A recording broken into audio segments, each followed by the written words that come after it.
Hello student, তোমরা কেমন আছো? আশা করি তোমরা সকলেই ভালো আছো। প্রতাপ একাডেমি কোচিং পরিবারে তোমাদেরকে সকলকেই স্বাগত জানাই। তোমরা যারা বিদ্যাসাগর ইউনিভার্সিটির আন্ডারে অল অ্যাফিলিয়েটেড কলেজগুলির মধ্যে ফার্স্ট সেমিস্টারে পড়াশোনা করছো, তোমাদের জন্য একেবারে আমি শেষ মুহূর্তে নিয়ে চলে এসেছি পলিটিক্যাল সায়েন্সের মেজর ওয়ানে গুরুত্বপূর্ণ 5 মার্কস ও 10 মার্কসের প্রশ্নগুলি। আবারও তোমাদেরকে বলে রাখি, তোমরা যারা বিদ্যাসাগর ইউনিভার্সিটির আন্ডারে অনার্স বা জেনারেল কোর্সে পড়াশোনা করছো, তোমাদের জন্য একেবারে আমি শেষ মুহূর্তে নিয়ে চলে এসেছি পলিটিক্যাল সায়েন্স অর্থাৎ রাষ্ট্রবিজ্ঞানের মেজর ওয়ানে গুরুত্বপূর্ণ 5 মার্কস ও 10 মার্কসের প্রশ্নগুলি, যে প্রশ্নগুলি অত্যন্ত গুরুত্বপূর্ণ ইন্ট্রোডাকশান টু পলিটিক্যাল থিওরি থেকে। প্রথমে তোমরা দেখে নাও ইউনিট 1 থেকে গুরুত্বপূর্ণ 5 মার্কস ও 10 মার্কসের কয়েকটি প্রশ্ন।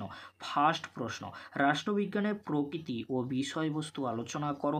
রাষ্ট্রবিজ্ঞানের আলোচনায় মার্ক্সীয় দৃষ্টিভঙ্গি ও ঐতিহাসিক দৃষ্টিভঙ্গি এবং সনাতন বা পরম্পরাগত দৃষ্টিভঙ্গি আলোচনা করো। রাজনৈতিক তত্ত্ব বলতে কী বোঝো? রাজনৈতিক তত্ত্বের প্রকৃতি আলোচনা করো। প্রশ্নটি অনেক সময় ঘুরিয়ে আসতে পারে।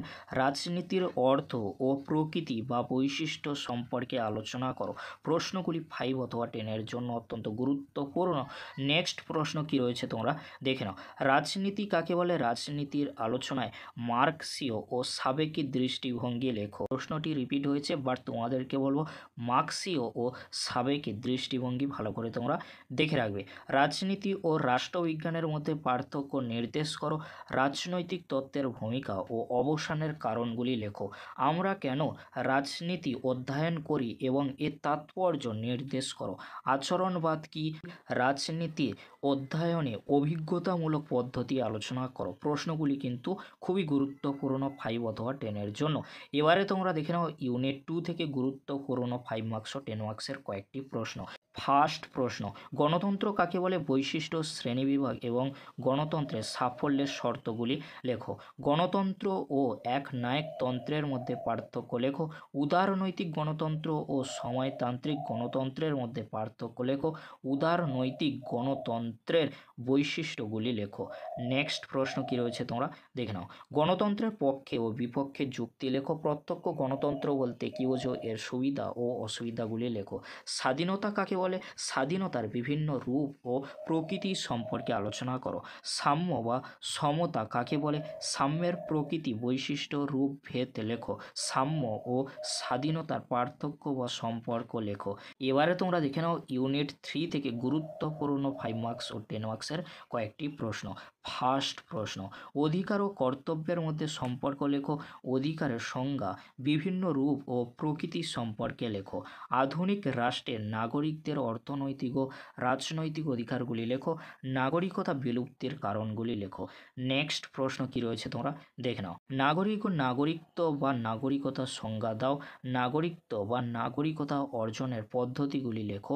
নাগরিকতা কিভাবে বিলোপ করা যায়। নাগরিকত্বের বিভিন্ন প্রকারগুলি সংক্ষেপে আলোচনা করো। পৌর বা সামাজিক অধিকার সম্পর্কে আলোচনা করো। এবারে তোমরা দেখে নাও ইউনিট 4 থেকে গুরুত্বপূর্ণ 5 মার্কস ও 10 মার্কসের প্রশ্নগুলি, যে প্রশ্নগুলি অত্যন্ত গুরুত্বপূর্ণ রয়েছে। মানবাধিকার কাকে বলে? এর প্রকৃতি বা পরিধি ও গুরুত্ব লেখো। অধিকার ও মানবাধিকারের মধ্যে পার্থক্য লেখো। সমাজ ও উন্নয়নে মানবাধিকারের ভূমিকা নিয়ে একটি খসড়া বা প্রবন্ধ লেখো। নেক্সট প্রশ্ন কি রয়েছে তোমরা দেখে নাও। মানবাধিকারের সার্বজনীন ঘোষণাপত্রের প্রস্তাবনাটি লেখো। 30টি ধারা অবশ্যই তোমরা ভালো করে দেখে রাখবে। মানবাধিকারের বিভিন্ন প্রজন্ম সম্পর্কে লেখো। নেক্সট প্রশ্ন কি রয়েছে তোমরা দেখে নাও। বিশ্বে মানবাধিকারী হিসেবে স্বাধীনতার অধিকার ও মানবাধিকারের রক্ষা আইন সম্পর্কে যা জানো লেখো। এবারে তোমরা দেখে নাও ইউনিট 5 থেকে গুরুত্বপূর্ণ 5 মার্কস ও 10 মার্কসের প্রশ্নগুলি। ফার্স্ট প্রশ্ন, আধুনিক রাষ্ট্র ব্যবস্থায় রাজনীতির তাৎপর্য বা গুরুত্ব সম্পর্কে আলোচনা করো। রাষ্ট্রের অপরিহার্য উপাদানগুলি সম্পর্কে আলোচনা করো। রাষ্ট্র সম্পর্কিত ধারণাটি ব্যক্ত করো। নেক্সট প্রশ্ন, রাষ্ট্রের প্রকৃতি সম্বন্ধে আদর্শবাদী তত্ত্বটির পর্যালোচনা করো। রাষ্ট্রের প্রকৃতি সম্পর্কে উদারনীতিবাদী বক্তব্য বিচার করো। রাষ্ট্রের প্রকৃতি সম্পর্কে সামাজিক চুক্তি মতবাদটি আলোচনা করো, বা রুশোর কিন্তু সামাজিক চুক্তি আসতে পারে। তোমরা অবশ্যই রুশোর সাধারণ ইচ্ছা বা সামাজিক চুক্তি দেখে রাখবে। এবারে তোমরা দেখে নাও ইউনিট 6 থেকে গুরুত্বপূর্ণ 5 মার্কস ও 10 মার্কসের কয়েকটি প্রশ্ন। ফার্স্ট প্রশ্ন, সামাজিক কল্যাণবাদের উদ্দেশ্যগুলি উল্লেখ করো। প্রসঙ্গে কল্যাণকর নীতির বাস্তবায়নে জনকল্যাণকর রাষ্ট্রের ভূমিকা ব্যাখ্যা করো। সেন্সরশিপ সম্পর্কে একটি নীতি দীর্ঘ প্রবন্ধ বা একটি টিকা বা খসড়া লেখো। সেন্সরশিপ ও বাক স্বাধীনতা বিতর্ক, এই প্রসঙ্গে তোমার মতামত বিশ্লেষণ করো। এবারে তোমরা দেখে নাও ইউনিট 7 থেকে গুরুত্বপূর্ণ 5 মার্কস ও 10 মার্কসের কয়েকটি প্রশ্ন। গণতন্ত্র কি অর্থনৈতিক বা উন্নয়নে শ্রীবৃদ্ধির সাথে সামঞ্জস্যপূর্ণ? গণতন্ত্রের অর্থনৈতিক উন্নয়ন সম্পর্কে টিকা বা প্রবন্ধ বা খসড়া লেখো।